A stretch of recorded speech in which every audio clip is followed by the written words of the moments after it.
مسئلہ چل پڑا کہ مرزائیت کے متعلق اب یہاں پر کئی بولیاں آ رہی ہے میڈیا پر. اب وقت نہیں، میں صرف دو باتیں عرض کرتا ہوں، یہ بات ذہن میں رکھ لیں کہ مرزائی اور قادیانی یہ وہ فرقہ ہے کہ جو صرف کافر نہیں، یہ فرقہ مرتد فرقہ ہے. کیا لفظ بول رہا ہوں؟ یہ صرف کافر نہیں بلکہ کیا ہے؟ مرتد. اب یہ مسئلہ نہ وزیر اعظم صاحب کو سمجھ آ رہا ہے، نہ ہمارے مذہبی امور کے وزیر کو سمجھ آ رہا ہے. اور افسوس یہ ہے کہ ہمارے بڑے بڑے مفتیان کرام جنہوں نے پورے وہ حلوے والی دیگ جتنی پگڑی رکھی ہو، یہ سمجھ ان کو بھی نہیں آ رہا. اس لیے یہ بات ذہن میں رکھ لو، ہندو کافر ہے، مرتد نہیں. عیسائی کافر ہے، مرتد نہیں. یہودی کافر ہے، مرتد نہیں. لیکن مرزائی وہ کافر ہے جو زندیق اور مرتد کافر ہے. اس لیے یاد رکھو، اب فرق کیا ہے کہ جو زندیق اور مرتد کافر ہے اس کا حق ہے اس کو قتل کرنا. کیا لفظ میں نے بولا؟ اس کا حق ہے اس کو. ہاں، اس میں علماء نے بات کی کہ 3 دن تک اسے سمجھایا بجھایا جائے، توبہ کی تلقین کی جائے. اگر انکار کرے تو اس کی سزا قتل ہے، قتل. پھر کہہ رہا ہوں، مرتد کافر کی سزا کیا ہے؟ مرتد کا حق یہ ہے کہ ان یقتلا. مرتد احق ان یقتلا. مرتد کا حق ہے کہ اس کو کیا کیا جائے؟ یہاں 2 حق ہے. ایک ہے محمد مصطفیٰ کا حق. وہ محمد مصطفیٰ کا حق یہ ہے کہ جو شخص محمد مصطفیٰ صلی اللہ علیہ وسلم کی ختم نبوت پہ ڈاکہ ڈالے، محمد مصطفیٰ کا حق ہے کہ اس گستاخ کو قتل کر دیا جائے. یہ کس کا حق ہے؟ بولو. یہ میرے نبی کا حق ہے. امام کائنات کا حق یہ ہے کہ امام کائنات کے گستاخ کو قتل کیا جائے. اور مرتد کافر کا حق کیا ہے کہ اس کو 3 دن تک سمجھا کر اگر نہیں مانتا تو اسے قتل کیا جائے. تو یہاں 2 حق اکٹھے ہو گئے. ایک ہے کتاب و سنت اور حضرت محمد مصطفیٰ کا حق. وہ حق بھی یہ کہتا ہے کہ مرزائی یہ واجب القتل ہیں، ان کو قتل کیا جائے. اور خود مرتد کافر کا حق بھی یہ ہے احق ان یقتلا. جب اس کا حق بھی قتل اور اسلام کا حق بھی قتل، تو میں عرض کرنا چاہتا ہوں، اگر اقلیتوں کو حق دینا ہے تو آج سے اعلان کر دیا جائے کہ مرزائیوں کو 3 دن تک مہلت دی جائے. ہم ان کے شکوک و شبہات کو ہم دور کرنے کے لیے تیار ہیں. وہ آئیں، اگر جس محفل میں آئیں، جس طرح اپنے شکوک و شبہات، علمی شبہات دور کرنا چاہتے ہیں، وہ ہمارا کام ہے. اور اس کے بعد 3 دن کے بعد تمام مرزائیوں کو ملک پاکستان میں لین میں کھڑا کر کے قتل کر دیا جائے. یہ شرعی حق ہے. اور اس اقلیت کا حق بھی یہی ہے. میں تھوڑا سا مسئلہ نرمی سے کر رہا ہوں، آرام سے کر رہا ہوں. اس لیے کہ اب مجھے یقین ہو گیا ہے کہ آپ کے حکمرانوں کو دین کا پتہ ہی نہیں، اور آپ کے حکمرانوں کے ساتھ جو مولوی ہیں ان کو بھی نہیں پتا۔ اب وہ مولوی کیا کہہ رہے ہیں؟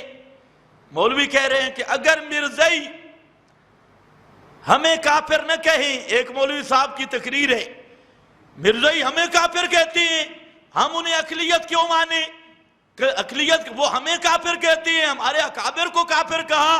میں نے کہا او بے ایمانہ، سن لے میری بات، خدا کی قسم مرزائی ہمیں جنید بغدادی کے درجے کا ولی مان لے، تب بھی مرزائی مرتد اور کافر ہے۔ یہ کون سی بات ہے؟ مرزائی جی ہمیں کافر کہتی ہیں اس لیے ہم انہیں کافر کہتی ہیں، یہ قطعاً وجہ نہیں۔ مرزائی ہمیں اولیاء اللہ مان لے، شیخ عبد القادر جیلانی کے درجے کا ولی مان لے، کعبہ کے رب کی قسم مرزائی پھر بھی مرتد ہے، پھر بھی کافر ہے، کیونکہ وہ میرے نبی کی ختم نبوت کا منکر ہے۔ پھر ایک مولوی، اور جی اگر وہ پاکستان کا آئین مان لے تو پھر ہمارا اعتراض نہیں، تمہیں شرم نہیں آتی؟ پاکستان کا آئین مان لے پھر تمہیں اعتراض نہیں، تو قرآن کا آئین کون مانے گا؟ کتاب و سنت کا آئین وہ یہ کہتے ہیں مرتد کی سزا قتل ہے، قتل، اس کو اقلیت کے حقوق نہیں مل سکتے۔ لیکن ہمارے مفتیان کرام اللہ ان کو ہدایت دے، یہ سوائے اگر وہ پاکستان کا آئین مان لے تو پھر ہمیں کوئی اعتراض نہیں، تمہیں اعتراض نہیں، مسلمانوں کو پھر بھی اعتراض ہے۔ ہم کہتے ہیں ایک ہی مرزائی کی سزا وہ قتل ہے، قتل، وہ مرتد فرقہ ہے، اس لیے اس کو کوئی کسی قسم کے اسلامی تحفظات نہیں مل سکتے۔ حضرت صدیق اکبر نے ان کو اقلیت بنایا تھا یا قتل کیا تھا؟ مدینہ کی ریاست تھی یا یہ ریاست مدینہ میں ختم نبوت کے منکر ہر کافر و مشرک جو کلمہ پڑھ کے پھر کفر و شرک کا ارتکاب کرے، اسلامی حکومت پہ فرض ہے، اسلامی حکومت کی ذمہ داری ہے کہ اس پر اتمام حجت کے بعد اس کو قتل کر دیا جائے، اس کو ذلیل کیا جائے، قتل کیا جائے۔ اس لیے یاد رکھو مرزائی اس وجہ سے کافر نہیں کہ وہ ہمیں کافر کہتے ہیں، مرزائی اس وجہ سے کافر نہیں کہ وہ پاکستان کے آئین کو نہیں مانتے، مرزائی اس وجہ سے کافر بھی ہے اور مرتد کافر ہے کہ وہ ختم نبوت کا منکر ہے۔ اور جو مرتد ہے اس کو اقلیت کے حقوق مل سکتے، ہندو کو مل سکتے ہیں، کیونکہ ہندو کافر ہے لیکن مرتد نہیں۔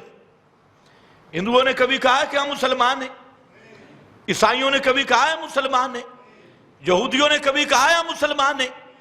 عجیب بات ہے کہ وہ تو اپنے آپ کو کافر کہتے لیکن مرزائی کفر پر اسلام کا لبادہ اور ادھر کلمہ اور ادھر ختم نبوت کا انکار۔ اس لیے یاد رکھنا کہ یہ مرتد ٹولہ اور مرتد فرقہ ہے، اس پہ احکام مرتدین کے جاری ہوں گے، یہ کبھی بھی اسلامی ملک کی اقلیت کا رکن بھی نہیں بن سکتے، اور اسلامی ملک کا کوئی اسلامی حق بھی ان کو نہیں مل سکتا۔ ان کا حق یہ ہے کہ انہیں قتل کیا جائے۔ اور یہ بات دوسری میں عرض کر رہا ہوں کہ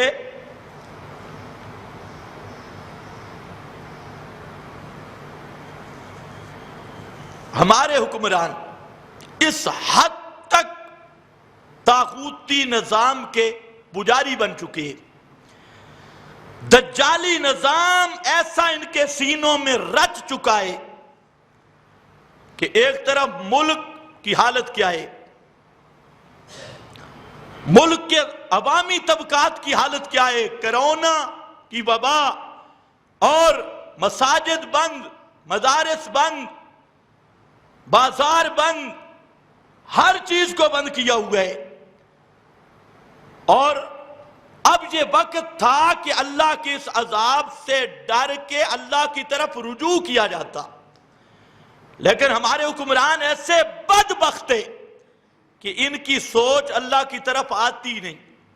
یہ صرف ٹی وی پہ کسی کو بلا لیا اینکر کو اور اس سے دعا کروا لی، بس اللہ راضی ہے، وہ بھی ٹی وی پہ بیٹھ کے دعا ہو رہی ہے اللہ کو راضی کرنے کے لیے، لیکن ان کے سینوں میں شیطان ایسا رچ بس چکا ہے، اور ایسے شیطان نے ڈیرے لگائے کہ ایسے عذاب کے دوران اس بات کو طے کیا جا رہا ہے کہ مرزائیوں کو حق دیا جائے، اور ظالموں کچھ تو شرم کرتے۔